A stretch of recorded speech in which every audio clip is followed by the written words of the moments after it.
आपने चाणक्य का नाम सुना होगा। चाणक्य एक बहुत बुद्धिमान व्यक्ति थे। आज भी जो बुद्धिमान ज्यादा होता लोग उसे चाणक्य कहते हैं। और चाणक्य के सिर में चोटी रहती थी। ये चोटी, छोटी सी चोटी, ये हिंदू धर्म का प्रतीक थी। कितने हिंदुओं ने चोटी कटा दिया है। खोपड़ी बच गई वही बहुत है। चोटी कटा के घूम रहे हैं। न जाने कितना डरे हुए हैं कि चोटी सांप हो गई। कि तिलक भी हिंदू धर्म का ही प्रतीक है। तिलक लगाना भी बहुत हिम्मत का काम है। कुछ लोग कहते तिलक लगाने से क्या होता है। जो होता है सो होता है, लगा कर देख लो क्या होता है। देखो तो, लगाओ तो, इसमें कोई ज्यादा खर्चा नहीं। एक दिन लगाओ, जो होता होगा हो जाएगा तुम्हारे साथ। खामखा तर्क करते तिलक लगाने से क्या होता है, तो ना लगाने से क्या होता है ये तो बता दो हमें।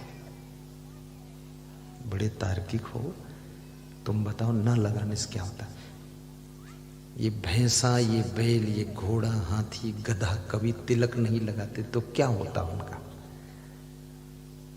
तिलक भी तो केवल मनुष्य ही लगा सकता है। पशु पक्षी तिलक नहीं लगा सकते हैं। तो मनुष्य अगर तिलक लगाता है तो याद रखना कुछ न कुछ उसके अंदर धर्म के प्रति प्रेम है, भक्ति के प्रति रुझान है, इसलिए वह तिलक लगाता है।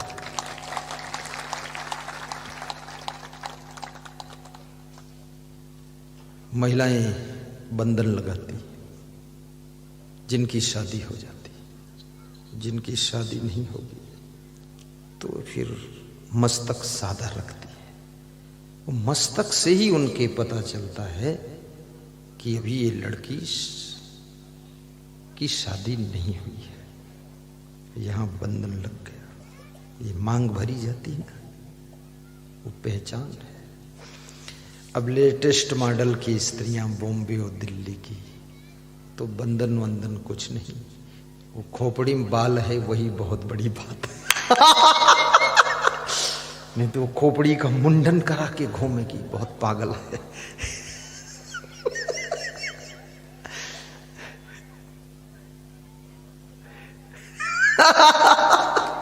बहुत मजा आता है।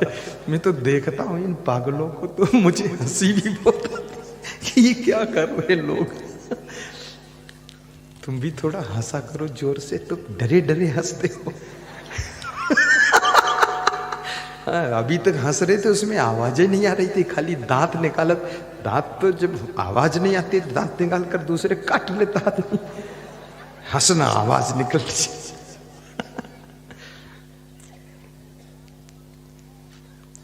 तिलक और बंधन का भी बहुत महत्व है।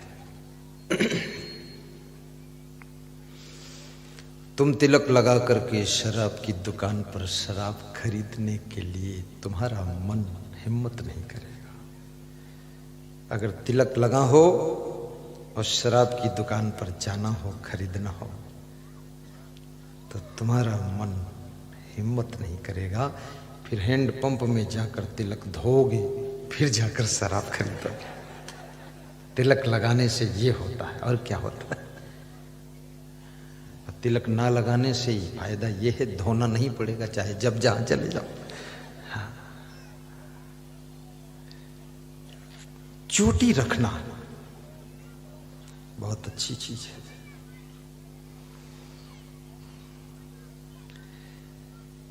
कहते हैं चोटी जो है उससे भी थोड़ा बुद्धि विकसित होती है। इसलिए हिंदू धर्म में चोटी का महत्व है। आइए, उत्पन्न पश्चातापस्य बुद्धिर्भवति यादृशी। जब तुम्हें पश्चाताप होता है, दुख होता है, ग्लानि होती है, चिंता होती है, तो बड़ी अच्छी बात चाणक्य कहते हैं। चाणक्य कहते हैं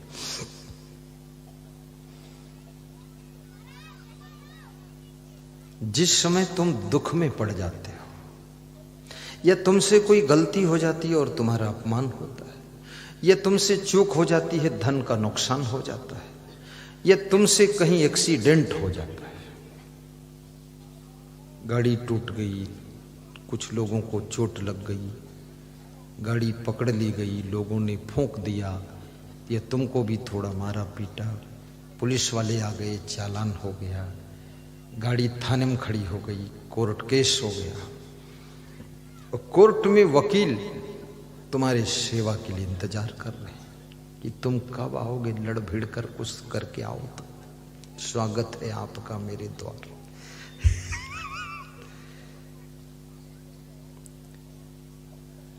तो आपकी ये सब घटना हो, या आपकी पत्नी नाराज होकर मायके भाग गई, या आपका पुत्र रूठ गया और घर से नाराज होकर कहीं भाग गया, या आपकी बेटी कुछ असंतुष्ट होकर या किसी के आकर्षण में भाग गई। कई तरह से लोग घर से भागते हैं। घर से भागना कोई बहादुरी का काम नहीं, कोई महानता का काम नहीं। किसी को साधु बनना, वो भी घर छोड़कर भाग जाता है, चुप्पे से भाग गया, साधु बन गया। घर छोड़ना, घर से भागना, ये महत्वपूर्ण नहीं है। महत्वपूर्ण ये है कि किस उद्देश्य के लिए तुमने घर छोड़ा है, किस उद्देश्य के लिए तुमने घर को त्याग किया है, किस बहुत बड़े उद्देश्य के लिए फैमिली छोड़कर तुम गए हो। अगर वो उद्देश्य महान है तो तुम्हारा त्याग करना तुम्हारा कल्याण कर सकता है, अन्यथा ये त्याग भी केवल फालतू नाटक है। बहुत लोग घर छोड़कर भागते हैं,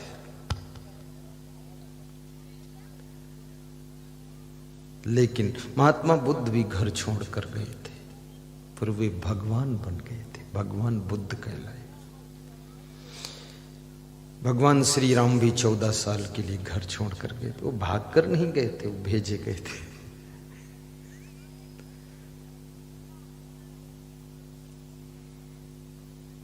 पर विदुर जी कहते हैं अनर्थकम विप्रवासम गृहेभ्यः, बिना विशेष उद्देश्य के, बिना महान कार्य का लक्ष्य अगर नहीं है तो अपना घर छोड़कर कहीं नहीं जाना चाहिए।